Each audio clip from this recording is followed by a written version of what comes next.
साहब, अगर आप हमारे साथ जुड़े हुए हैं, आपको मेरी आवाज़ आ रही हो तो कुछ टिप्पणी कीजिए कि किस हिसाब से हम सरकारी कंपनीज में लगातार तेज़ी देख रहे हैं और पावर सेक्टर चहकता हुआ।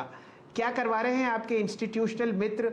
आज टाटा पावर में 4200 करोड़ का ट्रांजैक्शन हुआ है। मेरे जहन में ऐसा कोई दिन नहीं आया पिछले 25 साल में जब इतनी वॉल्यूम देखी गई हो। अरे सर, वही तो कह रहे हैं, देयर इज वैल्यू क्रिएशन। जो आदमी 5 साल 7 साल में सोचता था Tata power was considered a window stock के डिविडेंड दे देता है, कोई रिटर्न नहीं है, वो आज अनलीश हो रहा है। Tata power is unleashing a type of blueprint which has not been seen in 20 years. Hats off to mister N Chandra for the revamp and I think the Tata group is here to stay. आपने कोई भी उसमें आप share देखिए। Secondly, it also tells you that power is the blueprint of India. REC PFC Shailinder ji 80-82 रुपए पे मैं आप लोगों को कहते कहते तंग आ गया। PFC का 11% डिविडेंड यील्ड है। It is as safe as the Reserve Bank of India. अब आज आपको वो वैल्यूएशन पैरामीटर दिख रहा है। So unquestionably these stocks, the PSU stocks are jewels in the crown, जो अब उनकी अनवैल्यूएशन हो रही है और लोगों को समझ आ रहा है। NTPC का भाव मेरे हिसाब से 150 रुपए भी कम है। तो REC PFC NTPC on declines by along with Power Grid, but right now like I'm saying there is froth on the market, so you can get lower levels.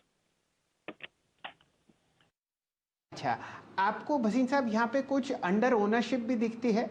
क्योंकि याद नहीं आता कब किसी म्यूचुअल फंड को आपने महीने में इन स्टॉक्स को ऐड होता हुआ देखा। हम सब लोग म्यूचुअल फंड पोर्टफोलियोज भी ट्रैक करते हैं, तो वहाँ से भी कुछ आपको सुगबुगाहट आती हुई दिखती है खरीदारी की इन काउंटर्स पर? बिल्कुल, आपने you hit the nail on the head. क्योंकि कोई भी फंड मैनेजर होता था बोलता था पीएसयू से तो मैं बहुत दूर हूं, और उसका अंडर परफॉर्मेंस ही पीएसयू और मेटल्स ने किया है। कोई 350 पे टाटा स्टील लेता नहीं था, लेकिन जब से मिस्टर झुंझुनवाला ने 700 पे आके एक टिप्पणी दी, मैं तो बहुत पहले से, उन्होंने कहा 700 रुपए पे टाटा स्टील 7 टाइम ट्रेड करता है, जबकि 28,000 पे श्री सीमेंट 40 टाइम ट्रेड करता है। वाई शुड टाटा स्टील भी 1500 rupees? And he was proven correct. तो आपने देखा है 1100 के ऊपर सारी दुनिया टाटा स्टील में आ गई और तभी वो शेयर नहीं चल रहा। लेकिन ये शेयर बाजार है। पीएसयूज में जो अंडर परफॉर्मेंस था मेरे हिसाब से खत्म हो गया है, और 2-3 साल के लिए जो सबसे बड़ा वेल्थ क्रिएटर है वो पीएसयूज है। साथ में गवर्नमेंट ने अपना निर्णय भी दे दिया, we have no business to be in business.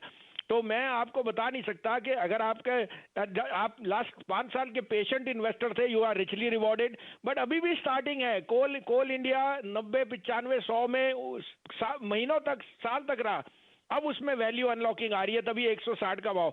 So there are lot of jewels in the blueprint, and I think they are just seeing discovery, and like you rightly pointed out, this is the time mutual funds are upping their stake because they are underperforming the market.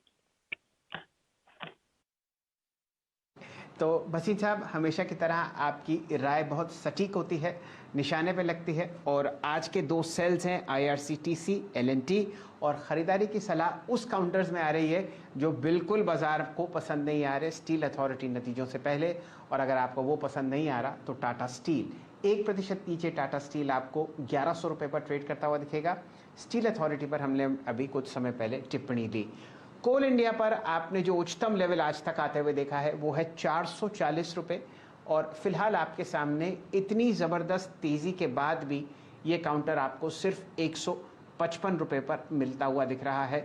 बहुत ही मायूसी आपने कोल India पर देखी, और वो अब spring unlock होता हुआ